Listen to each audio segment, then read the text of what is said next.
Assalamualaikum warahmatullahi wabarakatuh. Baiklah, Ibu akan melanjutkan sekarang yaitu pembahasan yang kemarin tentang teori perilaku. Yang minggu kemarin kita sudah bahas bagaimana teori perilaku konsumen. Nah, kalau yang sekarang kita akan bahas bagaimana perilaku produsen. Sebelum melanjutkan kita membahas tentang perilaku produsen, berarti kita harus mengetahui dulu ya. Produsen sendiri adalah seseorang atau rumah tangga produsen yang kegiatannya melakukan sebuah produksi. Apa sih produksi? Produksi itu adalah sebuah kegiatan bagaimana dapat menciptakan atau menambah nilai guna. Ya, jadi nilai guna suatu barang atau benda sehingga dapat bermanfaat dalam memenuhi kebutuhan. Jadi perilaku produsen itu bagaimana kita memproduksi barang untuk menciptakan atau menambah nilai guna. Baik itu barang modal ataupun barang konsumsi.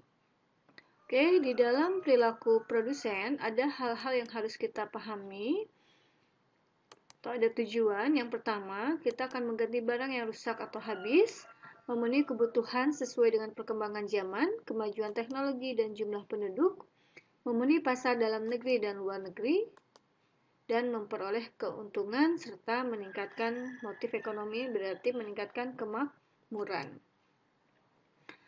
Oke, selanjutnya, nah di dalam perilaku produsen, karena kita akan menambah atau menghasilkan nilai guna atau membuat produksi, berarti ada faktor-faktor produksi yang harus kita perhatikan. Nah, faktor produksi sendiri disediakan oleh rumah tangga konsumen, sedangkan rumah tangga produsen adalah sebagai pengguna faktor produksi. Jadi, di sini di rumah tangga produsen atau perilaku kita sebagai seorang produsen, kita harus memperhatikan faktor-faktor produksi. Faktor produksi sendiri adalah ada beberapa: sumber daya alam, sumber daya manusia, sumber daya modal, dan kewirausahaan. Sumber daya alam atau natural resource dan sumber daya manusia atau human resource itu dinamakan faktor produksi asli, ya. Sedangkan sumber daya modal dan kewirausahaan ini dinamakan faktor produksi turunan. Jadi kalau kemarin rumah tangga konsumen berhubungan dengan bagaimana kita mengkonsumsi barang, berarti kita membicarakan barang yang satu dengan barang yang lain ketika kita konsumsi. Kalau sekarang rumah tangga produsen atau ketika kita berperilaku sebagai seorang produsen, kita memperhatikan faktor-faktor produksinya karena untuk menghasilkan nilai guna suatu barang. Nah, sumber daya alam sendiri atau natural resource terdiri dari tanah, ya, bahan tambang, air, udara, dan iklim. Sedangkan sumber daya manusia yaitu berhubungan dengan tenaga kerja, ada tenaga kerja jasmani dan ada tenaga kerja rohani. Tenaga kerja dibagi menjadi beberapa, ya. Ada terdidik. Terdidik itu berarti tenaga kerja yang melewati pendidikan secara formal. Misalkan kita dari mulai SD, TK ya, TK, SD, SMP, SMA, sampai perguruan tinggi, S1, S2, dan S3. Jadi itu terdidik. Sedangkan tenaga kerja terlatih, yaitu tenaga kerja yang memang dia ada skill yang dilatih. Misalkan kita mengikuti kursus memasak, ya, kursus montir, nah itu terlatih berarti ya. Terus ada juga tenaga kerja tidak terdidik dan tidak terlatih. Kayak misalkan buruh ya. Kenapa disebut buruh? Karena buruh tidak harus ada skill atau tidak harus ada pendidikan secara formal. Berarti itu tidak terdidik dan tidak terlatih. Sedangkan sumber daya modal adalah modal atau alat barang yang dihasilkan dan dapat digunakan untuk menghasilkan barang selanjutnya. Fungsi modal dalam ekonomi untuk menghasilkan dan meningkatkan memperluas produksi.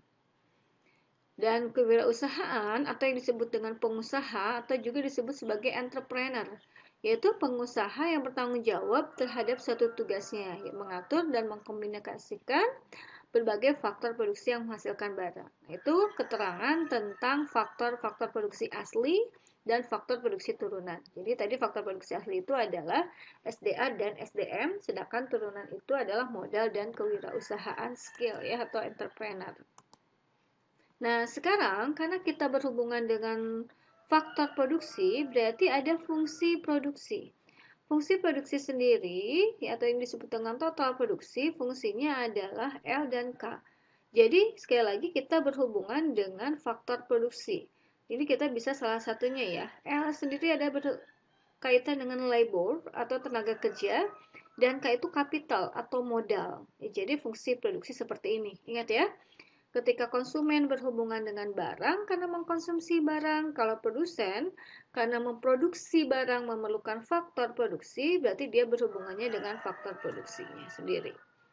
Nah, kemudian di faktor produksi ini ada perilaku teorinya. Nah, kalau kemarin di konsumen teorinya itu ada kardinal dan ordinal, kalau di produsen nggak ada, ya. Nah, kalau di produsen itu langsung aja si kardinalnya itu kalau konsumen namanya the law diminishing utility, kalau produsen namanya the law of diminishing return. Ini sama juga penelitian David Ricardo. Dan grafiknya seperti ini. Apa itu the law diminishing return? Apabila kita lihat di sini, ada misalkan perusahaan ketika akan memproduksi suatu barang, dia memerlukan tenaga kerja. Tenaga kerja itu berarti kita sebut sebagai input. Nah, tenaga kerja digunakan untuk menghasilkan produksi atau yang disebut dengan output.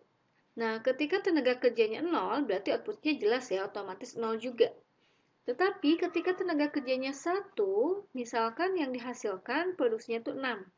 Berarti penambahannya 6 ya, karena yang pertamanya 0. Ketika ditambah lagi, tenaga kerjanya 2 orang, nah berarti outputnya harus naik dong otomatis. Nah dia naik 14. Berarti marginnya, selisihnya penambahan kenaikannya itu adalah 8. Dari mana 8? 14 dikurangi 6. Nah 8 penambahannya. Kemudian nambah lagi 3 orang. Outputnya harus naik juga, 24. Nah, marginnya juga jelas naik ya, penambahannya naik. Dan seterusnya. Tetapi di sini ada hasil yang semakin menurun. Jadi ketika inputnya bertambah, tetapi perubahannya itu akan semakin menurun. Ini kalau kenaikan jelas akan naik ya, tetapi perubahannya semakin menurun. Nah, dari tenaga kerja berapa kita lihat? Nih, dari tenaga kerja 5 orang. 5 orang outputnya naik, cuman di sini penambahannya malah jadi turun ya. Oleh kan 6, 8, 10, 12. Nah, ini turun. Berarti ini terjadi the law diminishing return. Jadi penambahan input itu tidak sebanding dengan penambahan output. Mungkin di sini ada tenaga kerja yang menganggur, yang tidak efektif di sini. Maka perusahaan ketika menambah sebuah faktor produksi itu harus diperhatikan efektivitas tidaknya. Nah, itu namanya the law diminishing return. Atau asumsinya, the law diminishing return itu adalah hukum yang menyatakan berkurangnya tambahan output dari penambahan satu unit input variable. Tadi ya, ketika tenaga kerjanya ditambah, kalau ke output otomatis bertambah, tapi penambahannya akan semakin berkurang. Asumsinya hanya ada satu input variabel, input yang lainnya tetap ya. Jadi ketika tenaga kerjanya bertambah, tetapi modal terus skillnya itu tetap. Teknologi yang digunakan juga tidak berubah dan sifat koefisien produksi adalah berubah-berubah. Nah, selain the law diminishing return, di teori perilaku produsen juga terdapat namanya ISOC1. Ciri-ciri ISOC1 kalau di konsumen kemarin sama dengan IC atau indifference curve. Cuman bedanya, kalau IC kemarin itu hubungan dua jenis barang, kalau ISOC1 karena berhubungan dengan faktor produksi, berarti dia berhubungan dengan dua faktor produksi. Nah, kita lihat di sini ya, apabila dua faktor produksi digabungkan, itu ada L dan K. L itu labor, K itu capital.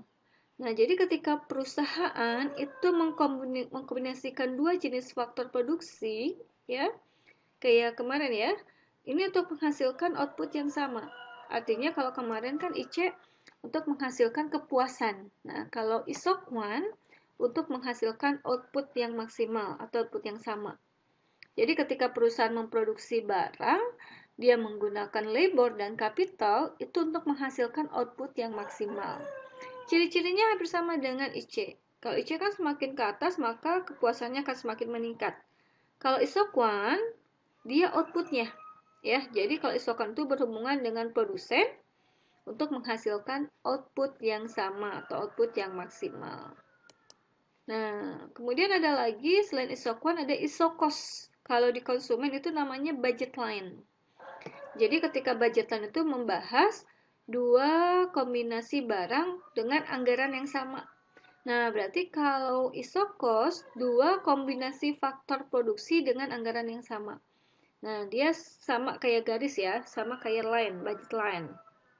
Cuman di sini ketika labor dan capital dia dikombinasikan ya dengan anggaran yang sama. Nah, ini teori perilaku produsen. Jadi kalau konsumen itu dia memiliki IC dan BL atau indifference scope dan budget line, kalau produsen dia memiliki ISO-QUAN dan ISO-COST. Ya. Jadi itu teori produsen. Kemudian ada lagi cara memperluas produksi. Ada dengan intensifikasi, ekstensifikasi, diversifikasi, spesialisasi, dan ada otomatisasi. Intensifikasi ketika meningkatkan hasil produksinya dengan memperbaiki kualitas ya, atau mengganti alat produksi yang digunakan, diintensifikasikan. Nah, ini berarti kualitas itu dengan mengganti alat produksi ya, faktor-faktor produksinya maupun metode kerja. Jadi ini berhubungan dengan kualitas produk. Kalau ekstensifikasi, memperluasnya dengan menambah faktor produksi.